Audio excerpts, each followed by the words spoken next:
pode ir. Boa tarde, internautas.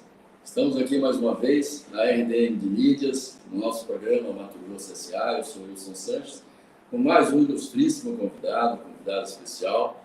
Vocês sabem que toda terça e sexta nós estamos aqui ao vivo, mas estamos também no Facebook, nos canais da mídia, no YouTube. Né? Então, a facilidade de vocês nos acompanharem, ela é bastante grande. Né? E os assuntos são os assuntos mais diversos. Nós temos um convidado importantíssimo hoje, um colega, amigo, né? Como todos os nossos convidados são, bastante gentis, bastante amáveis, simpáticos, né? E, sobretudo, trazendo assim, informações extremamente importantes para os nossos internautas. Né? Desta feita, nós temos o professor Francisney Liberato. Né? Francisney é funcionário do Tribunal de Contas, mas exerce igualmente outras atividades. E aqui, se a gente for verificar o currículo dele, passa naturalmente por curso de ciências contábeis, passa por especializações na área de inteligência emocional, que, aliás, é um tema que nós vamos voltar a falar hoje, por ser um tema de extrema importância, um tema que sensibiliza todo o nosso empresariado, sensibiliza o nosso público, sempre no sentido de melhorar a sua capacidade emocional, a sua capacidade profissional. E o Francisney está aqui conosco. Boa tarde, Francisney. Muito obrigado pela sua disponibilidade de tempo de estar aqui com a gente. Né? O seu currículo é vastíssimo, né? Você também é escritor, né? Já escreveu 23 livros, já temos aí outro livro que já está pronto, vai ser brevemente lançado sobre educação financeira. Aqui está para vocês verem alguns dos trabalhos que ele realizou. E os discípulos, que é a parte de também inteligência emocional, né, que tem o enfoque bíblico, né, comportamental. Então, nós estamos tendo realmente assuntos que normalmente a gente não encontra com facilidade, nem na mídia, nem em outros escritos que a gente possa buscar informações. E para isso está o Francisney conosco aqui. Nós temos a grata satisfação de recebê-lo, seja muito bem-vindo. Né? E a RDM de Mídias coloca as nossas câmeras, os nossos internautas também aí à sua disposição, para a gente falar sobre você, né? Falar sobre o seu trabalho e falar sobre o nosso tema, principalmente, que é o nosso tema de inteligência emocional na liderança. Né? E aí a gente vai, naturalmente, focar outros temas. Então, Francisney, fique à vontade com os nossos internautas para que a gente possa dar andamento aí ao nosso bate-papo. Primeiramente, obrigado aí, professor Wilson Sanches. Sim. Obrigado pelo convite, por intermédio do amigo também, Walter. Sim, Walter é um grande amigo e grande colaborador. Já esteve aqui conosco, ele, o professor Danilo, né? Ele escreve para a gente também. Né? A Rede Mídias, ela abre assim, umas possibilidades muito boas. Então, você também já está convidado a escrever os artigos para nós aqui, para os nossos leitores. Obrigado aí pelo convite para estar aqui. Obrigado também pelo convite de escrever. Fique à vontade. Também aos internautas aí, fiquem à vontade. Estamos aqui apenas como um colaborador, uma pessoa que está servindo, que está contribuindo para ajudar as pessoas, para me ajudar primeiramente, conforme isso eu vou testando, ajudando, vou escrevendo, vou ministrando cursos e palestras e não tenho dúvidas que faz diferença na vida das pessoas, sobretudo pós-pandemia, que nós tivemos aí uma perda considerável no aspecto mental e emocional das pessoas. Então, o tema é de extremamente importância para todos nós, independente se você é dono de casa, se você é empresário, se você é um servidor público, se você faz parte de uma mídia social e outros mais. Esse tema vale para todos, independente da classe social, se é rico, pobre, da etnia, religião. Tudo isso a gente vai abarcar neste bate-papo para o aprendizado. Sobretudo, nós precisamos, além de ouvir essas mensagens, esses debates aqui, esses esclarecimentos, mas sim, aplicar. Porque se a gente não aplica, é mais um assunto que entra no ouvido, sai pelo outro e a gente não consegue mudar. A gente observa que outras pessoas mudam e eu não mudo, por quê? Porque às vezes não está aplicando. Então, tudo isso que a gente vai falar, como também no aspecto técnico, professor, tanto na área de direito, na área da administração, na área de gestão, de contabilidade, se você aprender uma teoria e não praticar, logo você esquece. É verdade. E nós passamos por uma situação, né, professor Francisco, nessa pandemia, que ela foi bastante prejudicial a todos nós, né? Queira ou não queira, todos nós passamos por transformações, influências que limitaram até a nossa capacidade emocional, a nossa capacidade racional, digamos assim, em alguns momentos, e também, naturalmente, a nossa capacidade profissional. Haja visto o fato de que, em grande parte da presença, digamos assim, dessa pandemia, na sua forte influência que aconteceu, nós tivemos que ficar em casa, trabalhando com computadores, né? Mantendo contato à distância com as pessoas. Então, isso, naturalmente, traz assim, um baque emocional muito grande. Então, se a gente não tiver o controle da nossa inteligência, se a gente não souber como fazer uma recuperação por todos esses estragos emocionais que nós passamos, fica difícil até a gente ter uma vida mais tranquila, sem estresse, com mais felicidade, né, Lúcio? Sim, não tem dúvidas. Nós temos dois cérebros. Sim. Um racional, que fica aqui do lado esquerdo, sua cabeça, o cérebro esquerdo, como também do lado direito, o aspecto emocional. Razão versus a emoção. Nós precisamos desenvolver os dois cérebros, o racional e o emocional. A questão é que, desde criança, nós aprendemos só a desenvolver o aspecto racional. Estudamos português, matemática, fomos crescendo, física, química, escolhemos uma profissão, e estudamos a parte técnica, a parte racional. E esquecemos de aprender o aspecto emocional, como lidar com a raiva, com o medo, com a frustração, com o ódio, com o nojo. Tudo isso nós não aprendemos, por isso que nós temos muitas pessoas hoje em dia com dificuldade de lidar com as suas próprias emoções. Que são imaturas emocionalmente, né? Na verdade. São bebês emocionais, disso, né? Justamente. Então, preciso aqui desenvolver. Se a gente tivesse, desde o princípio, tendo uma educação básica, desenvolvendo o aspecto racional e emocional, nós teríamos pessoas mais saudáveis hoje, do seu ponto de vista mental e emocional, social e outras áreas também. Acontece que nós não desenvolvemos isso. Então, aí nós temos um país, que é o Brasil, um dos grandes, entre os mais ansiosos, pessoas mais ansiosas no mundo. O índice de depressão aumenta, síndrome do pânico e outras síndromes aí criadas. Infelizmente, alguns levam até acabar a sua vida, né? Ao suicídio. Então, e a gente tem observado também muitas pessoas com depressão, muitas pessoas com... Você falou aí, a ansiedade, quer dizer, são efeitos, né, dessa imaturidade emocional a qual nós somos submetidos ao longo do nosso processo de educação, né, seja em casa, seja na escola, né?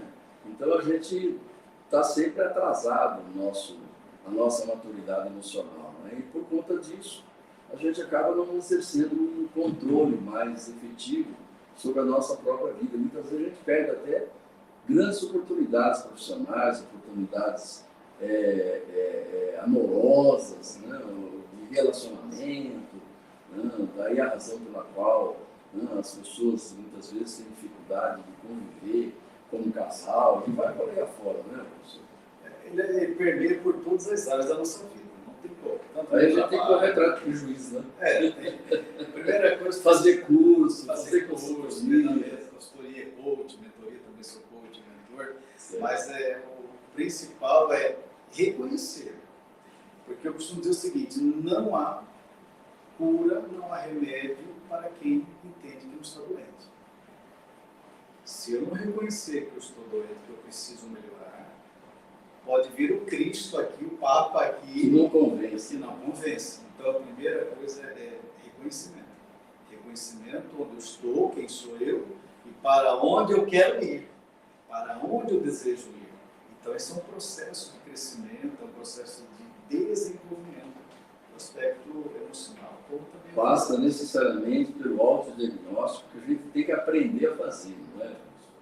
Que na verdade, sim, utilizando a teoria do Daniel Goleman, que ele expandiu o assunto. O Daniel Goleman que escreveu aquele livro Inteligência Emocional, que destacou esse processo. Né? Na verdade, ele que difundiu o assunto para o mundo. Tinha outros escritores antes dele, mas não tinha toda essa percepção, essa visibilidade. Então, ele conseguiu desenvolver isso e criou 5 pilares para a inteligência emocional. Então, eu preciso ter um pilar do autoconhecimento. Quem sou eu? Quais são os meus pontos fortes? Esse é o primeiro, mais importante. É base. Né? É base. Quais são os meus pontos fortes, meus pontos fracos, as ameaças que eu tenho na minha vida, as oportunidades. É fácil ser feliz, mas e quando a vida está ruim, está mal, né? Como diz a popular aí, é uma desgraça. Aí você tem que ter o controle. Aí você precisa da inteligência emocional para lidar com esse cenário. Não só o autoconhecimento, como o autocontrole, controlar-se diante dessa pressão, a automotivação, o que te motiva para trabalhar, o que te motiva para viver, o que te motiva para estudar. Tem que ter motivação na sua vida. Se você não tem motivação, você vai ficar igual aquela música do Zeca Pagodinho, deixa a vida me levar, leva a vida eu. Para onde o vento sopra, você vai. Você não tem um planejamento, você não tem um esboço sustentável para a sua vida. Então, você precisa ter automotivação.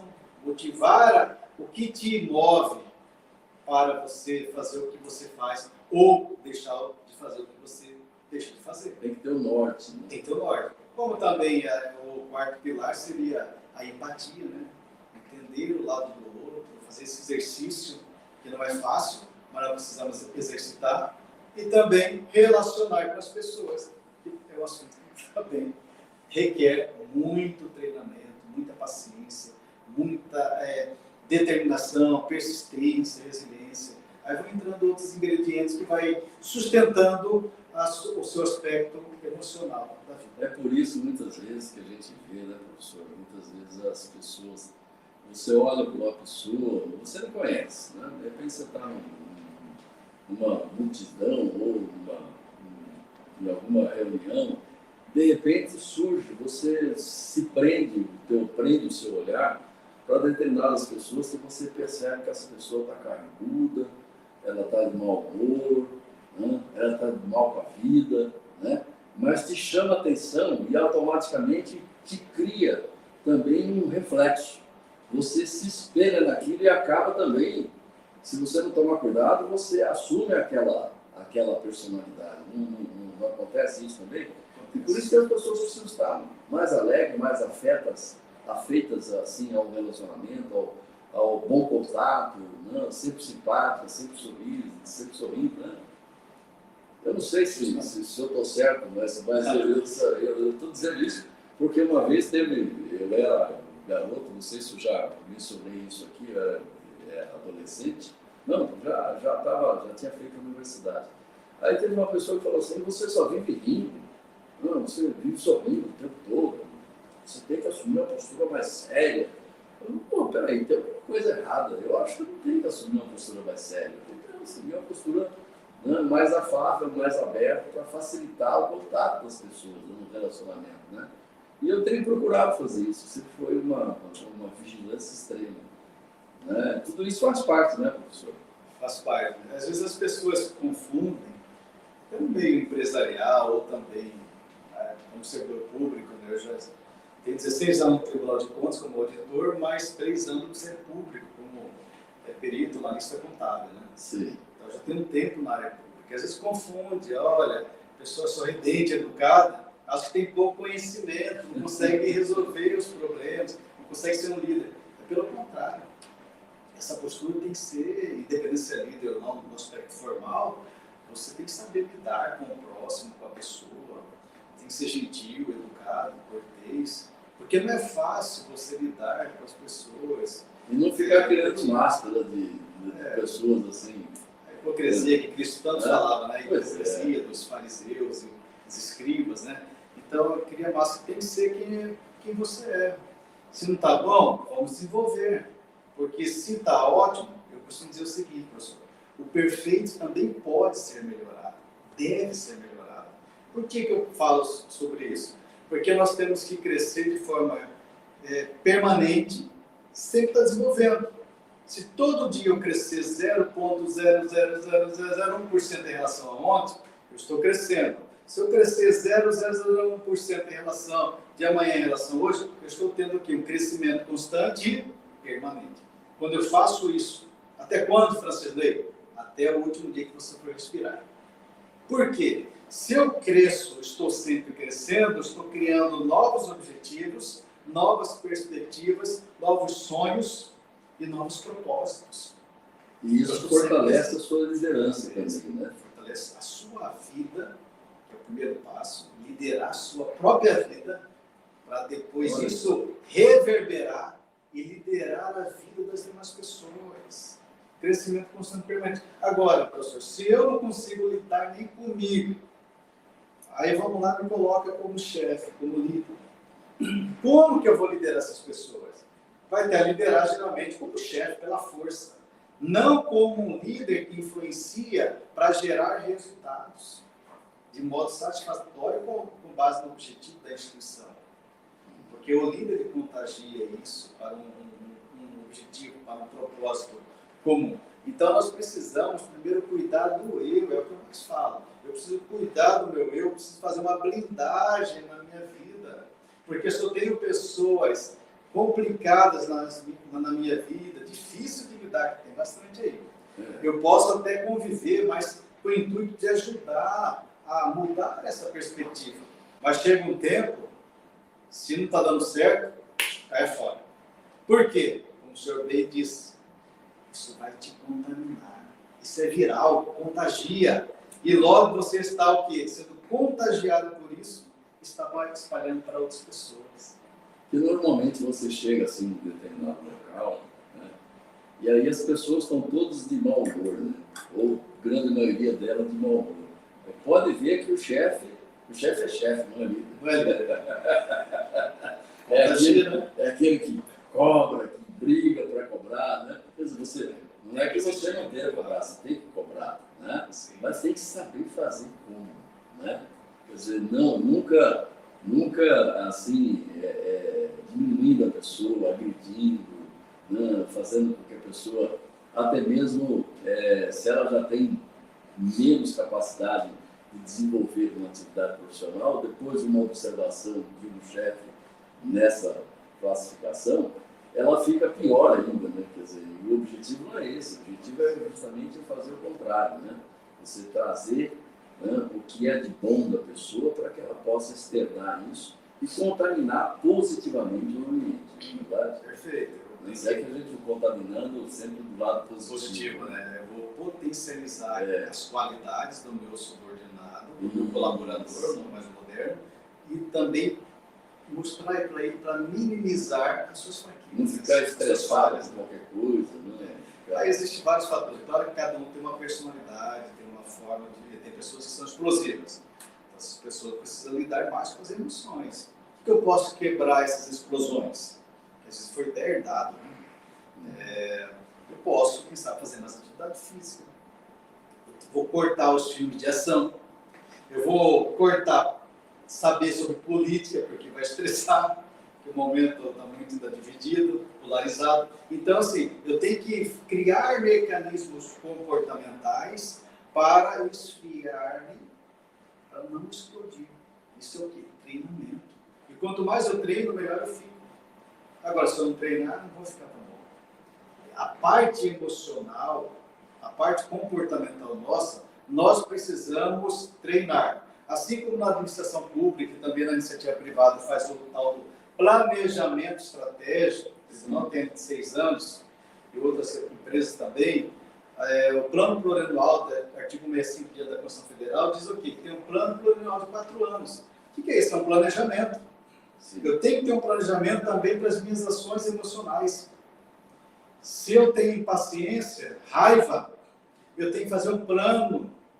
O que eu posso fazer para minimizar, reduzir, quem sabe extirpar essa raiva? Porque a emoção em si eu não consigo controlar. Eu consigo controlar o que? Com base no meu histórico, no autoconhecimento, gatilhos, informações com base no histórico, que eu sei que se eu ficar naquela situação, eu vou perder a paciência. Então eu tenho esses gatilhos emocionais que eu tenho que agir de forma pontual e desviar o foco. Porque senão eu vou explodir novamente.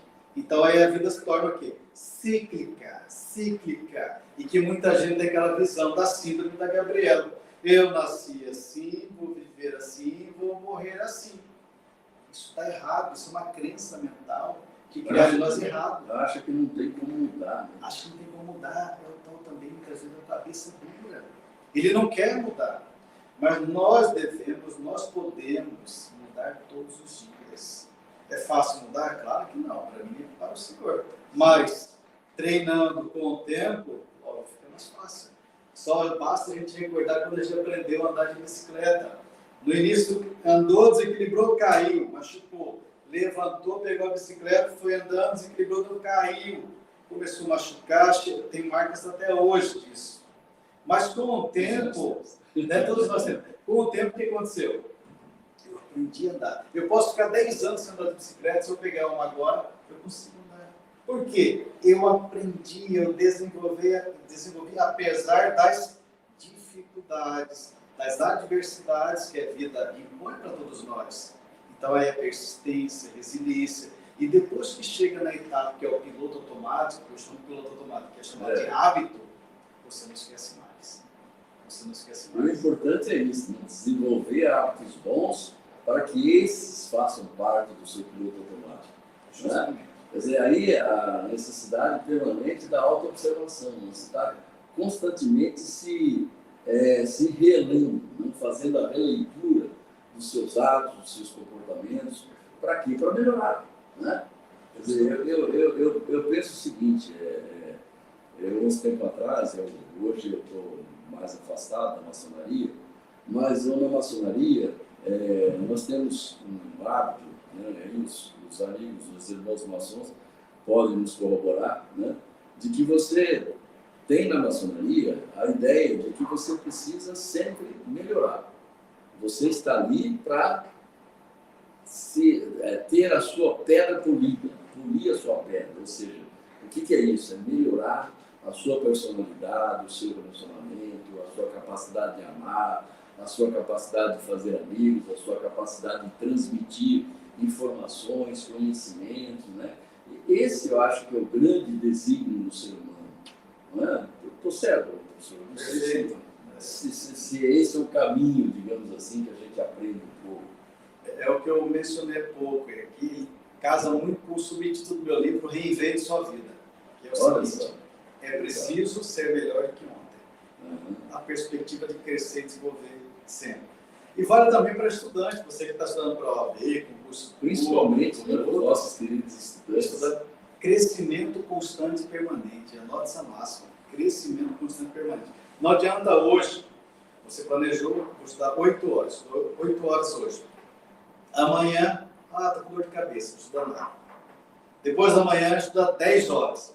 Depois, estuda 3 horas. Perceba que você está aqui, oscilando, né? Se você oscila bastante, você está mostrando para o seu cérebro, para desenvolver um padrão mental, dizendo o seguinte: você pode oscilar bastante. Se hoje está cansado, está muito estressado, não estuda não. Você não doutrina o seu cérebro para aquilo que deve ser feito. Porque a gente tem que fazer aquilo que deve ser feito, nem sempre é aquilo que a gente gosta.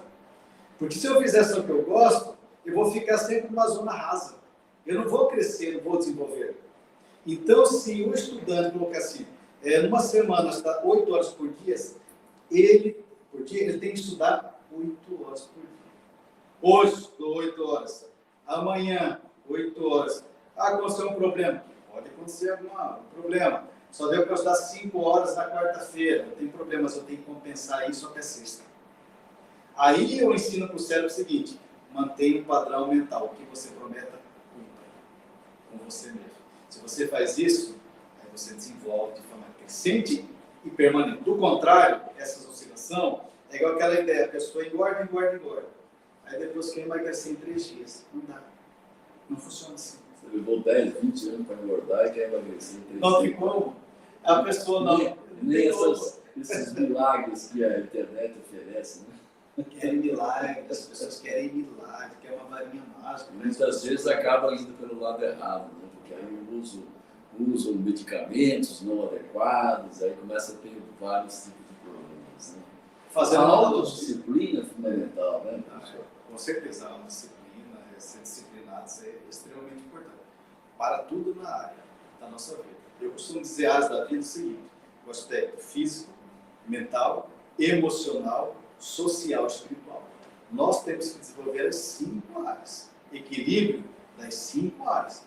Não é só uma ou de outra. Porque não adianta nada você só gostar de academia, ficar fortão, mas intelectualmente fraco. Nenhuma mulher vai querer namorar comigo. Vamos dar um exemplo assim. A hora que abrir a boca, É você porque não tem conteúdo para falar, não é isso, professor? Assim, não, por isso que eu preciso desenvolver todas as áreas. Vou repetir: físico, mental, emocional, social e espiritual. E fazendo isso, acaba levando para o lado profissional, porque aí você tem todas as condições para exercer uma liderança no trabalho onde você executa as suas principais atividades, não é verdade? Vou pegar um exemplo. Eu volto a dizer: a gente tem que partir do pressuposto que eu preciso me desenvolver. E depois disso eu vou para outras etapas. Por exemplo, se na minha vida particular, pessoal, eu faço um planejamento para viajar, faço planejamento para os gastos da casa, faço planejamento da família, eu tenho o quê? O hábito de planejar. Se eu faço isso, chega no trabalho, quando for trabalhar com planejamento estratégico, técnicas de planejamento, análise SWOT e outras técnicas aí, vai ser fácil para mim. Porque na minha vida pessoal particular, eu faço isso. Então, no trabalho, na academia e faculdade, vai ser muito tranquilo. Agora, se eu não faço na minha vida particular, se eu não gosto do planejamento na minha vida particular, e eu trabalho no setor de planejamento, secretaria de planejamento, como que eu vou desenvolver? Você só vai ficar no padrão, no feijão com arroz.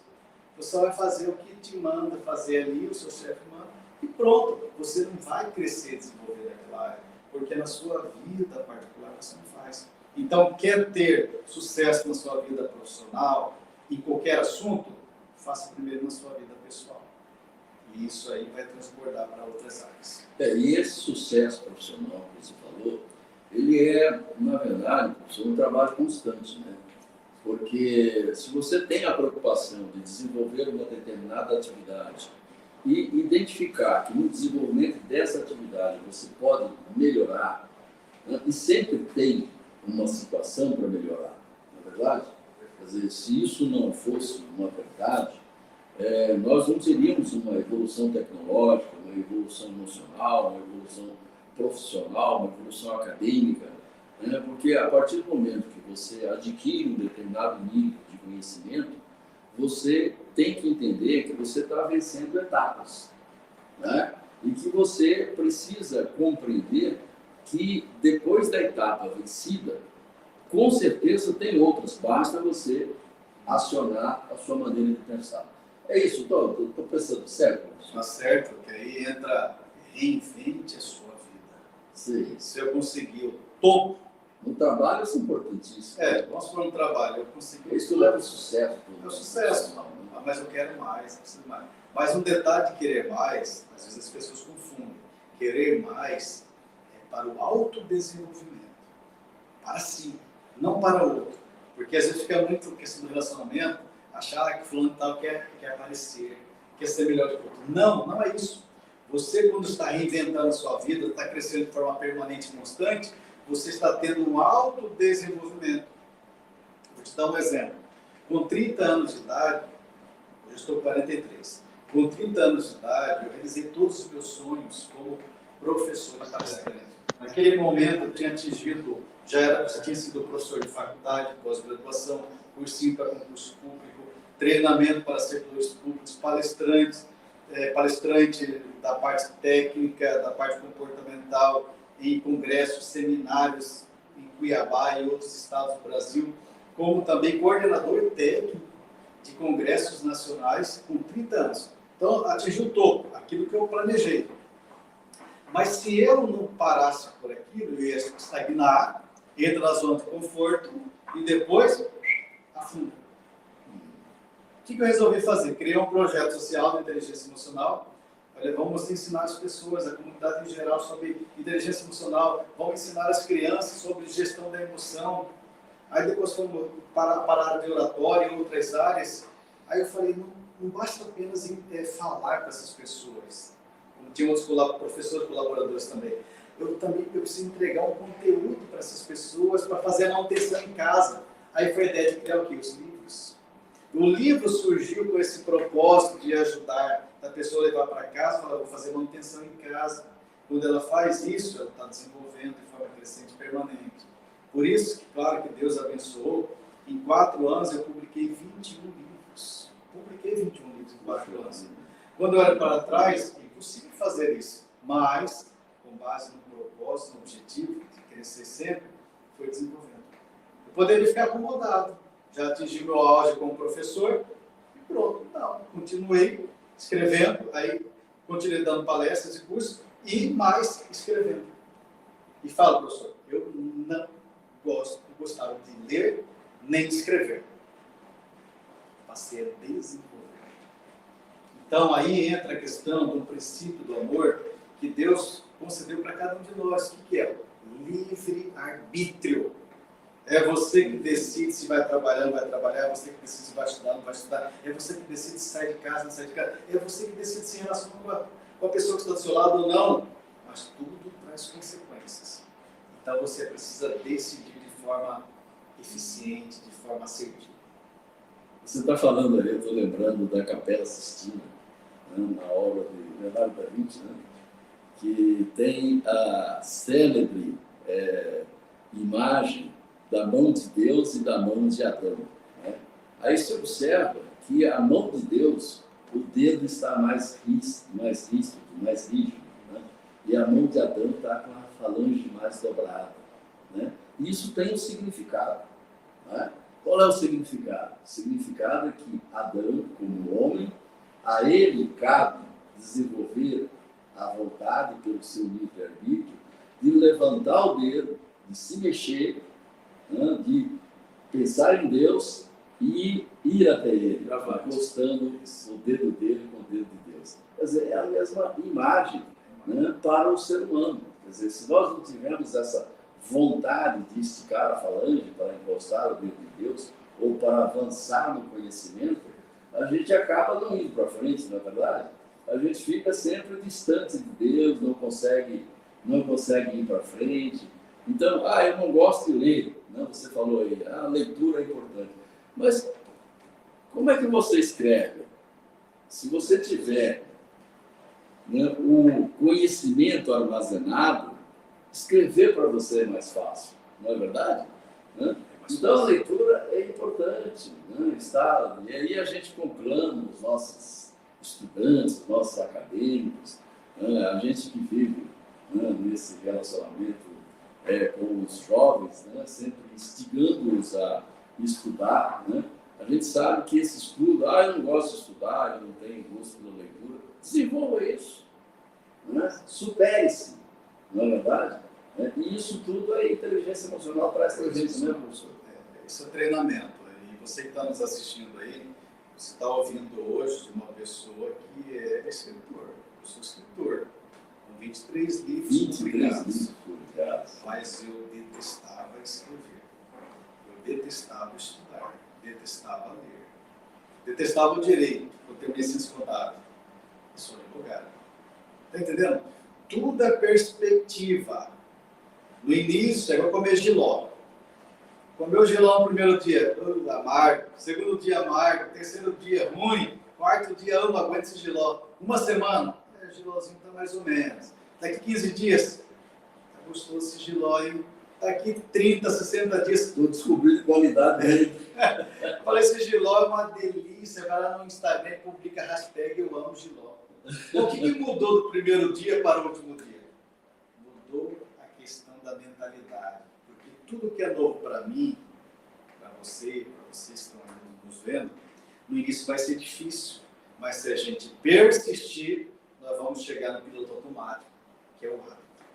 Aí você aprende a estudar, você aprende a ler. Eu não gosto de ler. Beleza, o desafio hoje para você é o seguinte: leia uma página hoje. Apenas isso. Amanhã, mais uma página. Depois da manhã, uma página e meia. Está entendendo? Daqui uma semana, 2 páginas por dia. Daqui a 3 semanas, 3 páginas por dia. Então você está crescendo de forma permanente. Então perceba que a lógica ela é simples. A minha mentalidade é mais racional. Para eu entender as coisas, mais no aspecto racional. Tem que ter lógica. E eu estou mostrando aqui para vocês, falando de inteligência emocional e liderança, com base em lógica. Meu currículo é totalmente técnico, exceto as pós-graduação que eu tenho na área de coaching, de neurociência, de coisa, MBAs, né? Mas, fora isso, é contábil, direito, auditoria, fiscalização, gestão e outras áreas. Mas eu estou mostrando que não adianta nada você ser um excelente profissional sobre o aspecto racional, vamos supor, um engenheiro sabe tudo de engenharia, tem mestrado, especializações, doutorado, PhD, mas chega no trabalho e não consegue dar nem um bom dia para os seus colaboradores. Não sabe se relacionar. Não sabe se relacionar. Do que adianta você ser top no aspecto racional e um mendigo do aspecto emocional? Além do fato de que essa situação hoje perde muitas oportunidades, né? Porque nós temos observado, e os livros de administração têm também trazido isso, né, que um dos fatores de classificação, de identificação de uma boa liderança é justamente esse relacionamento, né? Então, se você se carrega de conhecimento técnico, mas não sabe como desenvolver ou como descarregar esse conhecimento técnico, descarrega isso meio atabalhoadamente, né? Despeja o caminho de melancia em cima da sua equipe, né? Diminui a qualidade da sua equipe e não procura trazer essa equipe ao seu lado, né? Isso são maneiras que você tem que mudar para poder ter essa adesão cada vez maior, né? E você ter também para a empresa uma entrega melhor, não é verdade? Sim. Do que adianta você ter ali, como líder, como chefe, você tem suas metas, todo mundo tem metas. Você atinge a meta com a sua equipe, mas no final dela está todo mundo desgastado, estressado, com depressão, com ansiedade. Do que adianta isso? Fez resultados para a empresa, mas acabou com a mentalidade, com a emoção das pessoas, da sua equipe, de você mesmo. Agora, por que não mudar esse cenário, ser um líder? Influenciar, utilizar a inteligência emocional, utilizar a empatia. A gente precisa muito da empatia como líder, a gente precisa muito saber relacionar com as pessoas. Eu estou dizendo isso porque eu tenho um livro de liderança, de 20 anos na área pública, mais de 15 anos eu passei como líder em vários setores, secretarias, né? Certo. Então, a gente precisa ter os objetivos e metas, mas que chega no final todo mundo feliz, todo mundo satisfeito. Claro que pode ser um outro que vai destoar, e isso é normal, porque são escolhas, né? Eu não consigo mudar ninguém, não consigo mudar você que está me vendo aqui. Eu posso influenciar, mas a decisão é de quem? É sua. Então é melhor eu chegar lá, isso que o Daniel Goleman chama, a liderança com inteligência emocional, é ter ressonância. Aí o aspecto musical. Ressonância, quando eu escuto aquela música, é uma música de Michael Jackson cantando, ali você vê ressonância perfeita, a voz e uma potência espetacular. Isso é ressonância. Pegar o seu time, a equipe, mas o seu time, e fazer com que todo mundo entenda o propósito da organização, da instituição, e que você está ali para colaborar, para ajudar, mas todo mundo tem que fazer o seu melhor para chegar no final, todo mundo ser aplaudido. Não estou falando aplaudido em si, pode ser figurativo, posso agradecer apenas, posso dar um presentinho para essa pessoa, porque reconhecer o trabalho do outro, ela vai entender se eu tenho metas, eu vou me esforçar, e quanto mais eu esforço, isso é gostoso também trabalhar, no final eu sou recompensado. Mas o mais importante não é a recompensa, o mais importante é o caminho, porque durante esse caminho ela absorveu muito aprendizado. Então, você chegar no final com resultados é melhor sem desgastes. Aí eu falo que você foi eficiente como líder. Agora, como chefe, você foi eficaz. Atingiu o resultado. Aí, qual que é a diferença de eficácia com eficiência? Na minha visão, eficácia é assim, uma corrida de 100 metros. Eu corri, cheguei em 3 minutos. Eficácia, cheguei no meu objetivo. Eficiência, na mesma corrida, eu cheguei com 40 segundos, só que com menos desgaste, com menos estresse, com menos nada. Aí é eficiente. Então, esse é o papel do líder, para que ele seja ressonante. Ressonante, ter aquela harmonia para todo mundo no mesmo sentido. Eu sei que dentro da equipe pode ter pessoas que não querem. Aí você, como líder, também tem que tomar postura. Porque eu vejo muitas vezes pessoas não querem tomar postura. Se tem uma pessoa que não quer, por que vai ficar na equipe? Eu, nas minhas equipes, eu sempre... não quer, deixa para lá. Né? Vai deixando, não quero me dispor. Só que isso não é papel de líder, isso é papel de chefe. O papel do líder, não. Eu sempre peguei, treinava a pessoa, oferecia toda ajuda. Uns 6 meses, pelo menos, paciência. Com paciência. Depois de se a pessoa não quer, como que vai ficar na equipe? Porque na minha visão é o seguinte, eu não posso ajudar quem não quer ser ajudado. Não tem como. Se a pessoa não quer ser ajudada, não tem como. Porque se ela ficar ali, ela vai atrapalhar os demais. Aí é o papel do líder tomar postura. E mostrar isso para a equipe. Mas, infelizmente, hoje em dia, as pessoas entendem de forma diferente. Se vai falar, está com medo de um processo judicial, de um assédio, não sei como. Não. Você precisa exercer o seu papel de líder dentro das regras da organização. Isso é importante. Dentro das regras para não ter problemas e fazer sua parte. Se a pessoa é um pouco mais espinhosa, complicada, coloca uma testemunha do lado, seu subchefe ou outro servidor, para estar ao lado. Se for o caso, até grave, pede autorização, grava a situação.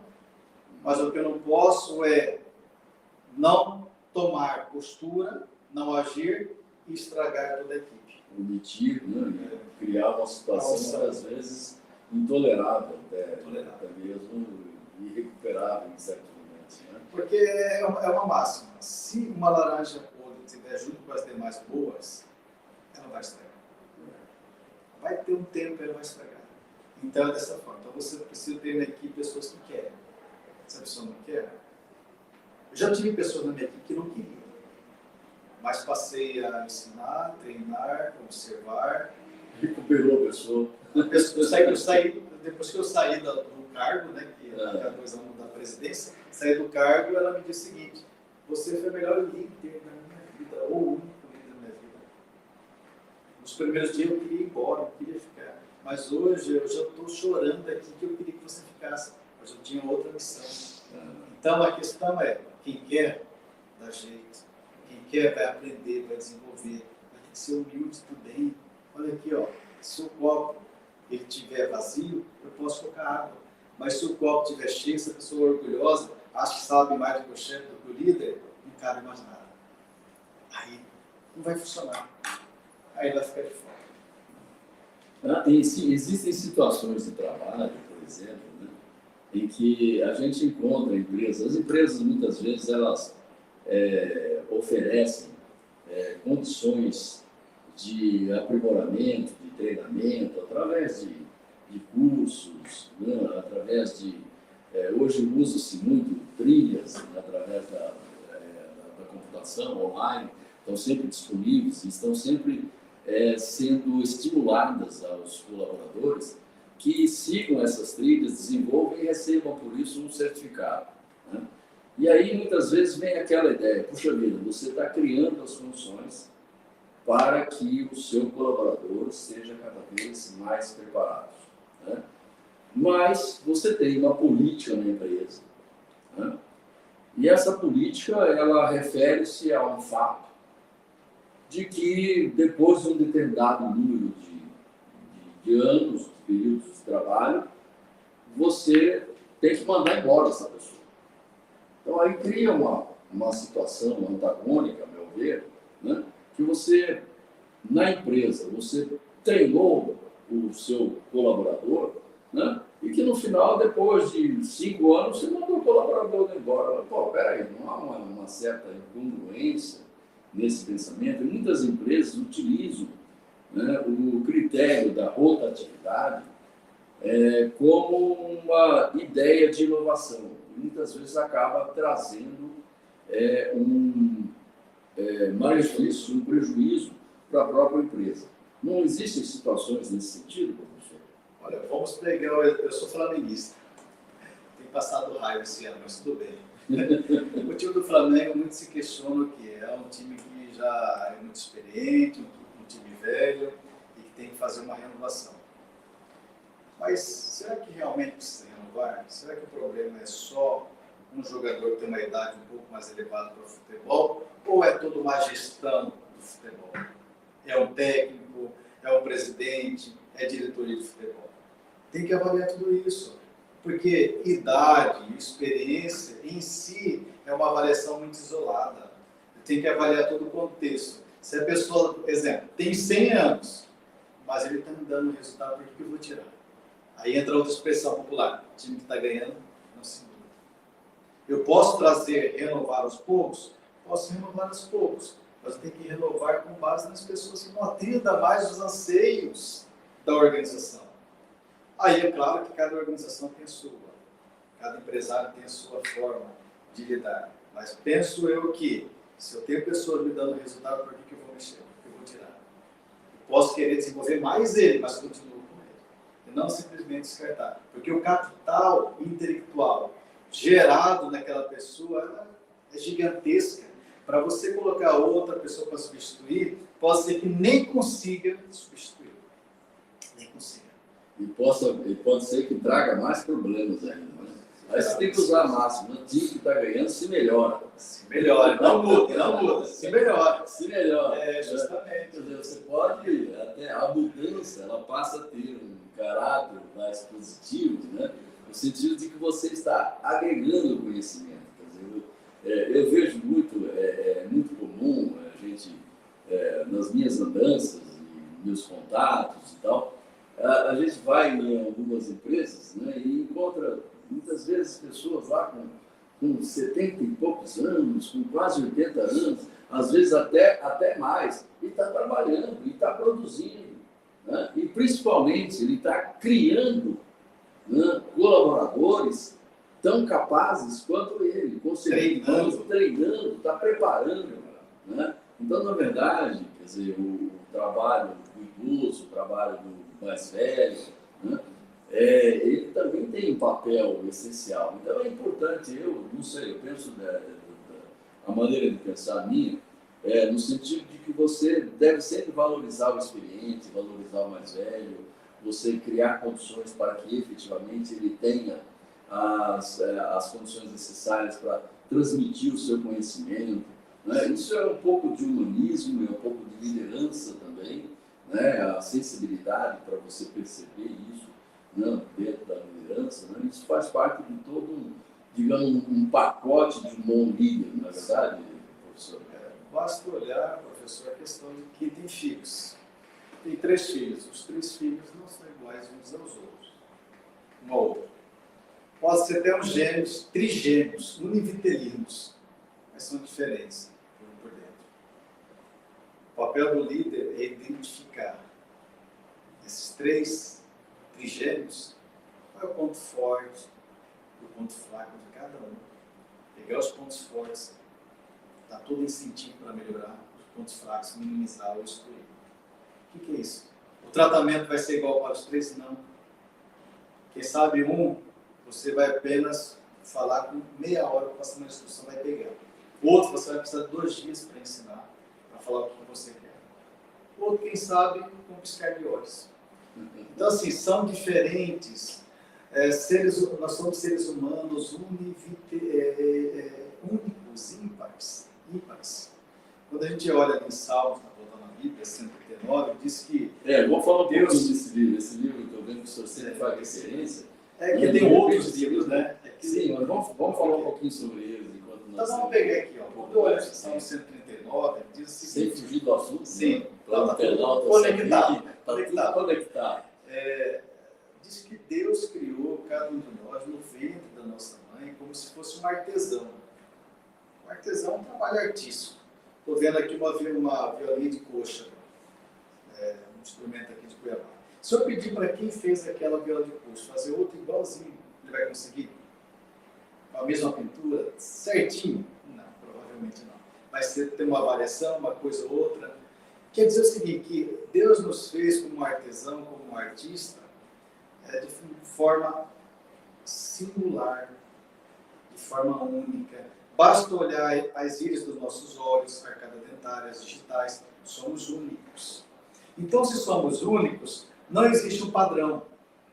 O que existe, cada um tem o seu padrão. Eu posso ter um padrão máximo, mas cada um tem a sua particularidade que eu posso desenvolver. Então, se eu lido entender isso, cada um é cada um, eu tenho que desenvolver todos com a comunicação aberta, sendo líder, transparente, honesto, sendo simples, sendo humilde. Aqui Cristo disse, humildade. Sendo humilde, eu consigo entender, aprofundar na vida de cada um, e extrair o melhor de cada membro da equipe para gerar resultados. Eu dei o exemplo há pouco aqui de uma pessoa que não queria trabalhar, que não gostava de trabalhar, que não fazia nada. Mas no final queria trabalhar e foi uma funcionária excelente. Excelente. Tudo é questão de desenvolvimento. Voltando aqui, agora falando desse livro. Olha aqui, Cristo escolheu 12 discípulos. Olha o currículo dos discípulos. Se fosse nós, hoje, como empresários, como dono de uma empresa, nós não escolheríamos nenhum dos discípulos que Cristo escolheu, porque eram pescadores, a grande parte. Porque o pescador, na época lá de Cristo, era a ralé da sociedade. Porque qual que era a ideia? Tinha um rabi, que era uma pessoa que detinha um conhecimento da religião, e ele escolhia os seus alunos para discipular. Quando o aluno era reprovado, ele voltava a fazer a profissão da sua família. Então, vou pegar aqui o caso de Pedro. Pedro, que foi o líder dos 12, né? Certo. Pedro, ele era pescador desde criança. Por quê? Aprendeu com os pais. Provavelmente teve algum rabi para ensinar, mas ele foi reprovado. E ele voltou a ser pescador. Todos eles foram reprovados, mas Cristo colocou o quê? Escolheu cada um deles. E hoje nós lemos a Bíblia, temos várias religiões no mundo, por quê? Por causa desses homens falíveis, intelectualmente muito fracos, que não teria nenhum currículo, nenhum conhecimento assim, para ser um líder, no caso do sistema religioso, né? É a mesma coisa, mas todos desenvolveram. Por isso que hoje a gente estuda a Bíblia, porque esses homens participaram desse processo. Mas são exemplos. São exemplos para nós. Então aqui demonstra que Cristo foi um grande líder. Ele pegou pessoas descartadas pela sociedade, que ficavam à margem da sociedade, e tornou como seus representantes na Terra. E um dos mais capacitados, olha o detalhe, um dos mais capacitados, que era Judas, o vendeu. Então, a questão é a seguinte, todos nós, eu e você, se quisermos, podemos desenvolver. E todo líder tem que ter essa perspectiva, esse prisma aqui. Eu posso desenvolver quem quiser. Mas agora, se a pessoa não quer, como a gente já conversou aqui, não tem milagre. Porque eu tenho que fazer o meu próprio milagre. Eu faço o meu milagre, o meu esforço, e Deus faz o milagre dele. Esse casamento é perfeito, dá certo. Do contrário, não dá certo. Mas eu tenho que fazer minha parte. Tem pessoas que só querem essa varinha mágica. Eu quero passar no concurso, eu quero um cargo excelente. Você fazer esforço. Não tem como você precisa. Deus pode fazer um milagre na minha vida, na sua vida, todo mundo aqui? Claro que pode. É Deus, é onipotente, mas Ele quer saber do seu esforço. E aí? Qual é a sua contrapartida? Na verdade, a gente fala muito, né? A gente mencionou aqui a questão do livre-arbítrio, né? É justamente essa vontade que precisa ser desenvolvida, né? Essa capacidade que nós precisamos desenvolver em nós do autodisciplinamento, da auto-identificação, da auto-organização, quer dizer, organizar-se, pensar em si inicialmente, né, para poder colocar para fora todos os elementos bons, positivos que cada personalidade carrega. Né? E a partir do momento que você aprimora isso, né, você cria as condições mais fáceis, mais, vamos usar o termo assim, palatáveis, né, para poder absorver novos conhecimentos e você se transformar no grande líder. Né? Quer dizer, isso tudo, naturalmente, quando a gente fala que o cérebro nosso, você começou falando, né, sobre as duas partes do cérebro, né? Quer dizer, o difícil é manter esse equilíbrio, né, professor? Quer dizer, a parte emocional, racional, mas não é impossível. Mas esse esforço humano tem que estar presente, né, nessa permanente tentativa, né, para que isso possa acontecer e trazer você um resultado positivo. Às vezes a gente tem a mania de querer mudar as pessoas. Um casamento, um casal ali, o marido quer que a mulher muda para isso, aquilo, a mulher quer que o marido muda nisso, nisso, nisso. A verdade é que ninguém muda ninguém. Agora, a minha automudança. Este exemplo de mudança. A esposa olha e fala, ele mudou, por que eu não vou fazer o mesmo? Ela muda. Porque o exemplo, ele contagia. Agora, se eu só chego e falo assim, ó, líder, faça isso, mas eu não sei fazer, calma aí. Ou eu não quero fazer, então fica difícil, né? Aí entra a questão da ressonância. Né? Eu preciso contagiar, aumentar essa ressonância para as demais pessoas, mas eu preciso passar por esse processo de mudança. Aí a gente pode dizer, essa ressonância é que torna o casamento duradouro, o relacionamento duradouro. Quer dizer, e não só na parte emocional e amorosa, mas também na parte profissional. Qualquer aspecto. Né? Qualquer aspecto. Então a gente não pode, como, vamos dizer assim, nós estamos caminhando para o final, né? A gente não pode desvincular esses elementos, né? E essa busca permanente do autoaperfeiçoamento, né? Para que você realmente possa crescer como líder, né? Possa crescer como ser humano. Mas, professor, eu quero agradecer enormemente a sua disponibilidade de estar aqui batendo esse papo gostoso com a gente, né? E com certeza passou para os nossos internautas informações, conhecimento, extremamente importante e também, sobretudo, estímulo para que você trabalhe nesse autodisciplinamento, nessa auto-organização e seja sempre melhor do que você é hoje. Né? Essa é a ideia, pelo menos a que eu pude perceber, mas eu não quero finalizar sem deixar as palavras finais do professor Francisley Liberato, que está aqui com a gente nesta tarde, né, de terça-feira. Esta semana nós vamos ter uma semana de feriado, né, e nós só retornaremos na próxima terça-feira. Mas eu quero deixar as câmeras da RDM Mídia à sua disposição para se despedir do nosso internauta, desejando um feliz dia da independência, né, que é a semana da independência que nós estamos nela, né, e as suas considerações finais, professor. Bom, primeiramente, a gente tem que comemorar uma semana de independência, esperamos que seja sempre independente para todos nós, né, todos os brasileiros. Agradecer também o convite aqui da RDM, do professor Santos. Estou à disposição aí para outros projetos, outras experiências. Fique à vontade. Já está convidado. Eu sou uma pessoa bem direta, bem prática, bem transparente, mas assim, eu quero deixar um recado para você o seguinte: o primeiro capítulo do meu primeiro livro, que se chama Mude Sua Vida em 50 Dias, diz o seguinte: feito é melhor que perfeito.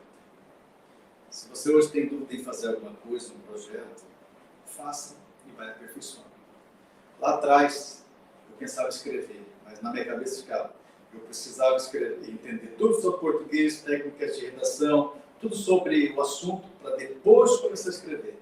Passava o tempo, nunca escrevi nada. Aí chegou um belo dia, eu disse, sabe uma coisa?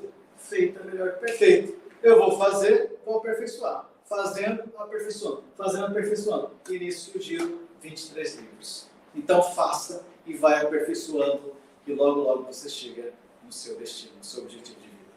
Parabéns, professor, muito obrigado. Obrigado, internautas, por estar aqui conosco, né?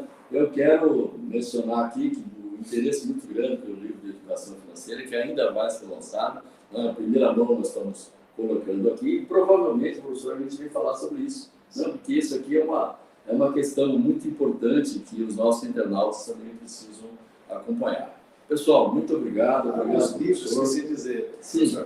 Os livros estão disponíveis na livraria Janina e também no site da Amazon.